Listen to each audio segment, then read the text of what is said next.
Noche Buena na naman! Ngunit ang tanong ng taong bayan, kakayanin ba ng sweldo mo? Stop na sa pasosyal, wala nang palechon-lechon. Ito ang realidad, ang 500 pesos Noche Buena Handa Challenge. Saan kaya aabot ang 500 pesos mo?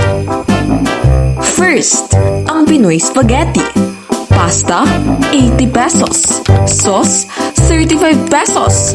Mabilang-bilang lang na dami ng hotdog, 50 pesos. Sa halagang 165 pesos, makakagawa ka na ng masarap na Pinoy spaghetti.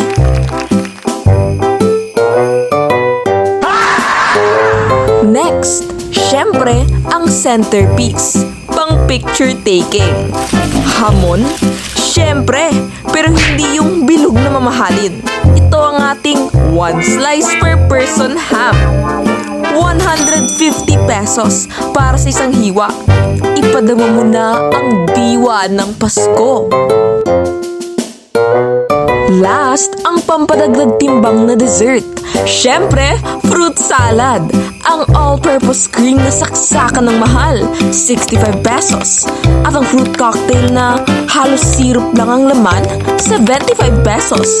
Konting cheese, 45 pesos. With a total of 185 pesos. Isang subo sa bawat inaanak para hindi ka na balikan next year. Total gastos mo, eksaktong 500 pesos. Kaya ano pang hinihintay mo? Bilhin ang lahat ng yan.